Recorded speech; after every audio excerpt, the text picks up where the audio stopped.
Bom, pessoal, hoje eu vou falar pra vocês um pouco sobre como eu me mudei do Rio Grande do Sul e vim pra Bahia, né? Por que que eu fiz isso? Já comentei um pouco sobre isso no vídeo da Dor da Inércia, que é um dos meus vídeos favoritos aqui no canal. Não que eu tenha muitos vídeos no canal, mas é um dos vídeos que eu mais gostei de gravar, trazer pra vocês essa reflexão. Como todo mundo que assiste sabe, porque só meus amigos assistem, só meus amigos consomem esse tipo de conteúdo, e minha família também. Eu sou gaúcho, né? Nascido em Caxias do Sul, uma cidade grande, acho que é a quarta maior cidade do Rio Grande do Sul, uma coisa assim. Minha mãe é baiana, mas ela é filha de gaúchos que se conheceram na Bahia. E ela passou as férias no Rio Grande do Sul, conheceu meu pai, casaram e me tiveram por lá. E eu sempre vivi uma vida muito confortável em Caxias do Sul, né? Eu morava relativamente perto do Alfredo Jaconi, grande Alfredo Jaconi, estádio de juventude, estádio raiz. Tem capacidade para, sei lá, não sei se é 14 ou 19 mil pessoas, mas é um estádio que ficava perto de casa. De vez em quando, menos do que eu gostaria, eu ia no estádio, né? Ia quase sempre com meu pai, às vezes com meus vizinhos. E gostava muito da cidade, é uma cidade bem tranquila, relativamente segura. A grande questão é que eu sempre vivi numa vida muito confortável lá, né? Vim de escola particular e tal, sempre vivi uma vida muito tranquila. Tinha meu ciclo de amigos fechado desde que eu era criança. Foi mudando um pouco, né? Entra um, sai outro, mas sempre mantive os mesmos amigos de sempre. Abração aí principalmente pro Rafa, pro Juan e pro Igor. Acho que só o Igor tá assistindo meus vídeos, mas um abração aí, né? E eu tava muito confortável, né? Confortável até demais, digamos assim. E desde criança, quando eu viajava pra Bahia pra visitar minha família daqui, né? A família de minha mãe, eu sempre ficava muito triste na época de voltar, né? Quando tava chegando nos últimos dias de viagem, eu ficava muito triste de ter que deixar meus avós, ter que deixar meus tios, meus dindos, minhas primas. Então, eu sempre ficava muito triste voltando pro Rio Grande do Sul. E sempre desde criança eu tinha o incrível sonho de morar em Feira de Santana. Que sonho merda. Não, brincadeira. É só piada com feira que todo mundo faz, né? Mas era meu sonho de infância morar na Bahia, né? Na época era Feira de Santana. E eu acho que vinha muito de querer ser que nem meu tio Fábio, sabe? Meu tio Fábio, ele é médico, né? E formou na UFBA, o lugar onde eu curso medicina hoje. E eu sempre admirei muito o estilo de vida dele, os valores, as crenças. Eu sempre admirei minha família como um todo, mas como eu queria medicina, né? Sempre fui um moleque muito de cuidar dos outros, assim, né? Sempre fui um bom amigo, sempre fui um bom filho, aquele esquema padrão.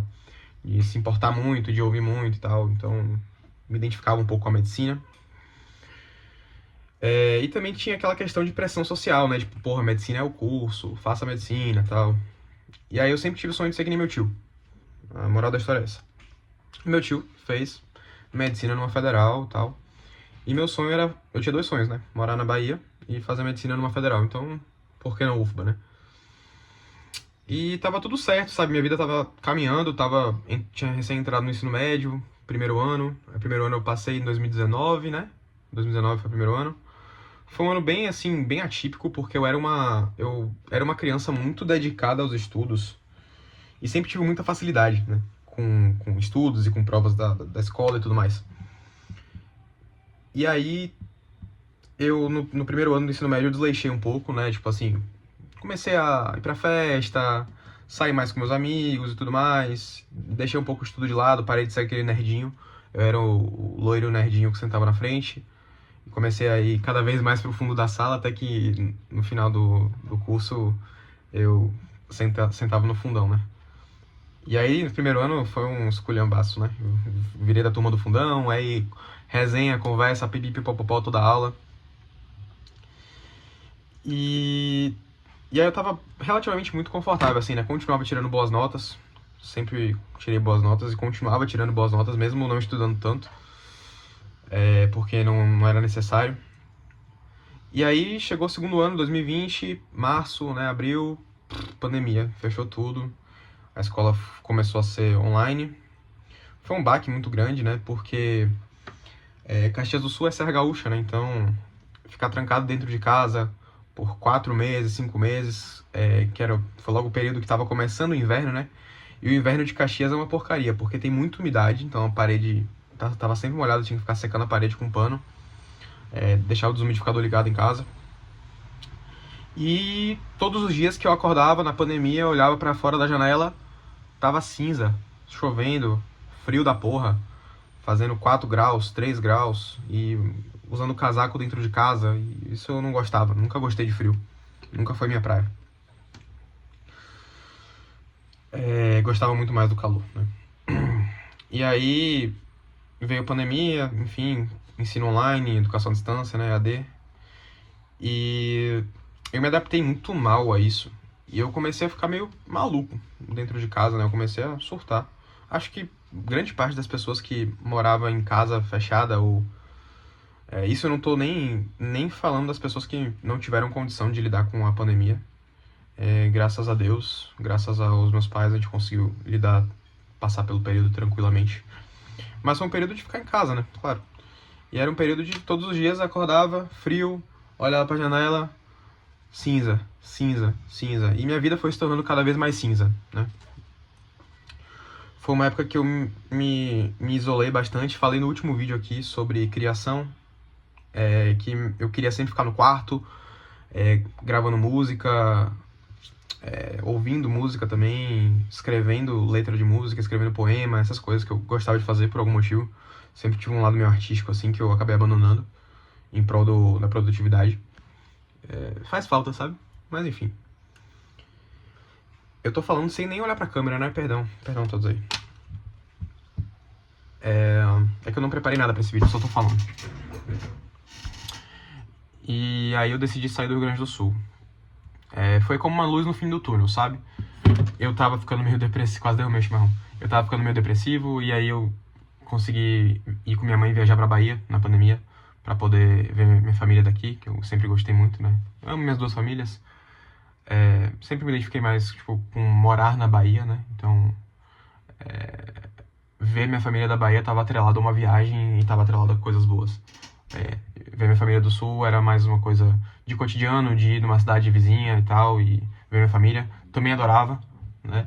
Mas ir pra Bahia e ver a família de minha mãe tava atrelado a uma viagem, uma coisa mais longa, mais preparada. Então acho que isso favoreceu o fato de eu gostar tanto da Bahia. E aí eu conversei com meu pai umas semanas da viagem e falei, ó pai, vem cá, eu posso falar com meu Dino e minha Dinda se eu poderia morar um ano com eles, porque eu queria fazer meu terceiro ano na Bahia. E aí eu decidi isso, falei com meu pai, ele entendeu, falou pra eu conversar com meu Dino, fui com meu Dino, né, viajei pra Bahia, conversei com meu Dino, conversei com minha Dinda. E falei, seguinte, eu quero evoluir, não tô confortável com o comodismo que eu tava lá no Rio Grande do Sul. O colégio que eu estudava lá era um bom colégio, um dos melhores da cidade. A questão só que não era o suficiente pra passar numa federal. Não era o suficiente, estava muito de boa. Eu precisava de um desafio novo na minha vida. Minha vida estava muito parada, muito cinza, como eu falei. E aí eu conversei com meu Dino, voltei. Quando eu voltei, falei, pai, se ligue. Meus dinos toparam, vão fazer um quartinho pra mim e vão me receber de braços abertos. E meus dinos e meus pais conversaram muito e deu tudo certo. Aí passei a virada de 2020 pra 2021. Foi bem na época que minha Dinda pegou Covid. Foi. E aí a gente passou o ano novo, que era pra ser um ano novo de arromba, numa casa, na praia, enfim. Acabou que a gente passou distante, todo mundo, meio isolado assim. Meus pais estavam cuidando de meus avós, estavam lá com meus avós, que meu avô também estava de Covid na época, então meus pais estavam cuidando de meus avós para não passar Covid, também não pegar, e minha Dinda também estava com Covid e o resto da família não tava. E aí a gente ficou meio trancado, assim, foi bem frustrante, porque eu tava esperando, tipo, terminou 2020, vamos comemorar 2021, que acabe a pandemia logo e tal. E aí entrei no colégio que eu estudei no terceiro ano, e foi um baque, assim, né, porque era um colégio assim, era um colégio que criava os alunos desde o início, um colégio que não aceitava gente nova entrando no colégio, principalmente no terceiro ano. Faziam 14 anos que nenhum aluno entrava no final do curso, no final da graduação no ensino médio. Fazia 14 anos que não entrava, que eles não aceitavam um aluno de fora. Porque eles gostam de criar os alunos desde criança, com aquele método e tudo mais. E aí, depois de muita conversa com a coordenação do colégio, que era o colégio que minhas primas estudavam, meu Dindo e minha Dina conseguiram convencer o colégio a me aceitar, a pelo menos me dar uma chance. E eu fui lá e tentei fazer por merecer, sabe? Tipo, tive entrevista, tive que fazer várias provas de nivelamento, e nessas provas de nivelamento eu descobri que eu tava muito atrás. Muito atrás do nível que o colégio esperaria de mim. Então eu tava iniciando uma corrida, na reta final da corrida, né? Pra fazer só o terceiro ano, pra já querer passar em medicina numa federal. E aí foi isso que eu tinha em frente. Foi um desafio enorme. Eu morei um ano em Feira de Santana com meus jeans, como eu já falei.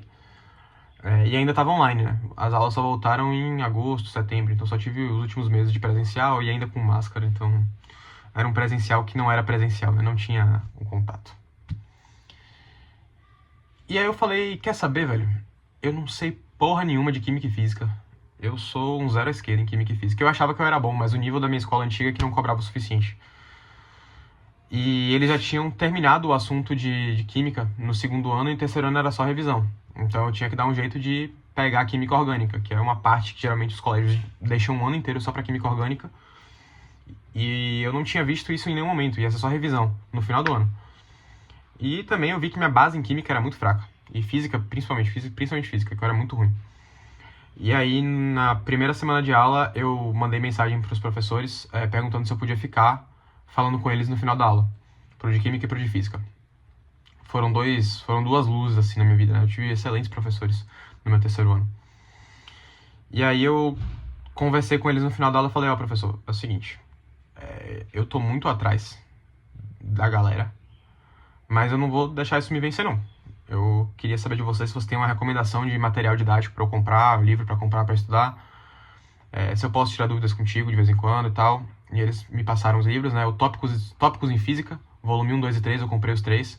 E o Química, que eu acho que é do Ciscato, Química do Ciscato e Mello, uma coisa assim. Que são bons livros de Física e Química. Aí eu comprei os 3 volumes dos 3. E eu só fui. Eu tava muito atrás e eu precisava recuperar. Tanto que na primeira unidade de Química eu fiquei com nota vermelha. E isso foi bem chocante, né? E aí, eu nunca tinha tirado nota vermelha na vida, então pra mim foi um baque. E eu falei, porra, fudeu, não vou dar conta. Mas eu não me deixei vencer por isso, não. Existe beleza no campo de batalha, como diria uma amiga minha. E eu só enxerguei o campo de batalha e falei, não tenho o que fazer, é o que eu quero, vou estudar. E aí eu acordava sempre, todos os dias, às 5 da manhã, 5 e meia, ia dormir às 9, 10 no máximo. E estudava antes da aula e entre uma aula online e outra eu estava estudando Química e Física principalmente. Matemática também, mas principalmente Química e Física, que eram meus pontos mais fracos. E foi assim que eu comecei a me equiparar ao povo, né? Eu lembro que eu fechei, na última unidade eu tirei 10 em Química e em Física. Quando tava chegando perto do Enem e da prova do vestibular da Baiana. A Baiana nunca foi meu foco, sabe? Eu sempre quis fazer medicina, não. Tanto que eu só fiz um simulado da Baiana na minha vida. Fiz poucos simulados do Enem, não tive muito tempo. Foquei só em fazer bem feito. E a reflexão que eu quero trazer com isso, nem um vídeo de reflexão, nem um vídeo clássico aqui do canal. Mas a reflexão que eu quero trazer com isso é só, tipo, existe beleza no campo de batalha. Não adianta eu me dar por vencido antes mesmo de tentar, né? Então eu tentei. E não me permiti também falhar, entendeu? Não me dei essa chance de falhar. Eu lembro que no segundo dia do Enem, que é o dia de matemática e naturais, eu dormi muito mal. Tava muito nervoso. Eu nunca era um cara de ficar muito nervoso, mas eu tava muito nervoso. Muriçoca me picando a noite toda. Lá ele. Muriçoca me picando a noite toda. Lá ele máximo. E aí, eu fui dormir às 3 da manhã, acordei às 6 da manhã, assim, 7, não, acho que dormi até às 9, vai. Então dormi um horário desregrado, mas dormi um horário ok de sono. A prova do Enem era 1 da tarde, né? E aí eu falei pra minha mãe, fudeu, mãe. Meus pais já tinham se mudado pra Bahia, estavam morando com meus avós na época, né? Falei, fudeu, não vou conseguir. Dormi mal pra caralho essa noite. Mas não importa se você dormiu mal ou se você dormiu bem. quem vai fazer a prova é você, não o seu sono ou sua falta de sono. E aí minha mãe me falou de meu tio Fábio, que antes de passar no vestibular da UFBA ele também dormiu muito mal. Não sei nem se isso é verdade, tá? Mas minha mãe falou isso e foi genial. Ela falou, seu tio quando foi fazer o vestibular da UFBA também dormiu mal, não dormiu nada na noite anterior, foi virado mesmo. E botou na cabeça que ele era foda e passou. E aí meu Dindo me tranquilizou também e falou assim, meu filho, vá lá e faz. Independentemente de você conseguir passar ou não. Você só não pode... Você tem que me prometer uma coisa. Você não vai voltar pra casa achando que não deu o seu melhor. Se você der o seu melhor e for o suficiente, que bom. Se você der o seu melhor e não for o suficiente, que pena. Você vai melhorar o seu melhor pra próxima vez. Mas não pode voltar pra casa da prova dizendo que não deu o seu melhor. E aí eu falei, quer saber, mano? Foda-se. Aí fui tomar um banho gelado pra me preparar pra prova. Fui tomar um banho gelado, comi comida baiana, ainda fiquei pesado. Tomei um banho gelado, botei música no talo, saí gritando assim, deu um bocado de grito assim. Ah, não sei o que, eu sou foda, não sei o que. E essa é a mentalidade, esse é o mindset, né? A palavra do momento, mindset. Esse é o mindset que as pessoas precisam ter antes de provas e coisas importantes. Ninguém... Antes de uma apresentação, por exemplo. Você vai apresentar sobre um tema. Você tem que pensar que ninguém domina mais aquele tema do que você. Ou pelo menos você tem que estudar pra garantir que você pense que você domina aquele tema mais que todo mundo que tá na sala. E pra prova do Enem, mesma coisa, velho. Você tem que sentar na cadeira, pra qualquer vestibular, qualquer prova de concurso da vida, assim. Você senta na cadeira e fala assim, eu vou fazer meu melhor, independente. Isso aqui pra mim é só uma folha de papel. Faça como se fosse um simulado. Foda-se o nervosismo. Foda-se que eu dormi pouco. Só vai e faz. E eu fui lá e fiz. Fiz, tirei uma nota boa, consegui passar na UFBA. Depois fiz o vestibular da Baiana, passei na Baiana. Me matriculei na Baiana pra não perder a matrícula, né? Mas aí depois saiu o resultado do SISU, então passei na UFBA. E aí cancelei minha matrícula da Baiana e fui fazer a UFBA. E aí, aquele desafio novo, né? Morar sozinho, na capital, difícil, né? Ainda bem que eu tenho estrutura, meus pais me garantiram estrutura, Deus me proveu essa estrutura. Mas mesmo assim, morar sozinho tem suas dificuldades. E no final de 2022, que foi meu primeiro ano de faculdade, no final do meu primeiro ano de faculdade eu tive um burnout. Burnoutei. Eu era monitor de uma matéria lá, tava na liga de neurocirurgia, nem tinha tanta coisa assim pra fazer, burnoutei. E nessa época eu tava chegando à prova da monitoria de neuroanatomia, que era a disciplina que eu mais gostava, né? Sempre gostei muito de neuro. Comecei a estudar antes do semestre começar, então gostava muito, sempre quis fazer neuro. Sempre quis me dedicar a essa disciplina e eu sempre quis ser monitor, porque a monitoria de neuroanatomia da UFBA é muito forte. E aí eu não fiz a prova. Não tava com cabeça pra fazer a prova, né? Eu burnoutei, tive depressão, ansiedade e todos os problemas que vêm com isso. E a partir daquele momento eu comecei a terapia, eu comecei medicamento, e o principal de tudo foi voltar a ter a presença, né? Voltando ao tema do vídeo que eu gravei hoje mais cedo. Voltei a ter a presença, porque meus pais largaram de mão o que eles podiam pra vir aqui cuidar de mim. Eles moram em outra cidade. E eles vieram aqui pra cuidar de mim. E aí eu, com muita ajuda de meus pais e com muita paciência deles, eu fui me recuperando, demorei uns 4 meses até ficar de boa de novo. Aí em fevereiro do ano seguinte eu tava tranquilo. Aí peguei mais uma bomba pra fazer um projeto gigantesco na liga. Fiz, entreguei à custa da minha saúde mental. Fiquei mal de novo. Depois recuperei, tal. Mas em nenhum momento eu me deixei confortável. Acho que até hoje eu não tô confortável. Tô um pouco mais hoje. Mas não canso de tentar buscar pontos falhos a melhorar. Eu acho que esse é o que mantém a engrenagem da vida funcionante, sabe? Você não deixar a peteca cair. Vai sempre colocando lenha na fogueira. Como eu falei no meu segundo vídeo, a Simbologia do Fogo. Que é o vídeo mais acessado do canal, né? É um hit. E é isso, pô. Nunca deixei a peteca cair e vim parar aqui. E hoje eu sou realizado. Mas eu demorei de ficar realizado, porque eu tive todo esse processo de burnout, depressão, ansiedade. E eu pensei várias vezes que medicina não era pra mim, que eu não queria, que eu tava fazendo só pela pressão de meus pais e não sei o quê. Até que chegou um dia que eu tava fazendo um evento num evento da Semana do Cérebro, que era pra falar sobre neurociências em Salvador, né, em parceria com as ligas e tal. E aí eu tava num ambiente assim que atendia crianças, principalmente com TEA, TDAH, algumas com síndrome de Down, outras com algumas outras condições, né, neuropsicológicas. E eu tinha um cérebro, um cérebrozinho até a ponte, até o bulbo, perdão. Eu tinha um cérebrozinho impresso em impressora 3D de cores diferentes, com os lobos cerebrais, o cerebelo e o tronco encefálico, né? E aí eu tava tentando ensinar para as criancinhas a montar aquele quebra-cabeça 3D do cérebro. E as criancinhas, assim, era difícil, né? Eu tentava ali, falava que o cérebro tava... Se para elas, se para as crianças, se elas conseguissem entender que o cérebro tava aqui dentro e por isso que a cabeça era dura, tava ótimo, né? Só que nesse momento chegou uma mulher, não lembro o nome dela, que ela tava estudando psicologia na UFBA, já de mais idade ela, né? E ela perdeu a visão quando ela era mais nova. Não enxergava nada de nenhum dos olhos, só vultos assim. Então perdeu praticamente toda a visão. Chegou acompanhada do filho dela. E ela ficou sabendo que tinha essa atividade com o cérebro aí e de montar o quebra-cabecinha, né? Falaram pra ela que eu tava lá. E aí eu estava sentadinho naquelas mesinhas, naquelas banquinhos pequenininhos pra criança e tava eu de frente com uma mulher de seus 30, 40 e poucos anos, que não enxergava nada e que queria aprender um pouco de neuroanatomia porque ela tava tendo na faculdade dela.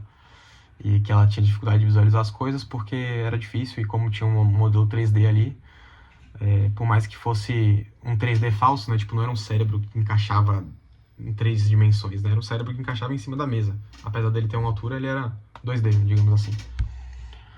E aí eu fui explicando pra ela, fui tateando assim, colocando a mão dela, na peça, depois botava na cabeça dela pra ela se ligar de onde é que eu tava falando, mais ou menos. Fui explicando a função dos lobos cerebrais, fui explicando a função do cerebelo, do tronco, da melhor maneira que eu consegui. E no final ela chorou, o filho dela chorou também, me agradecendo. O filho dela tinha uns 18, 19 anos. E eu na época tinha 19 anos, ou 18.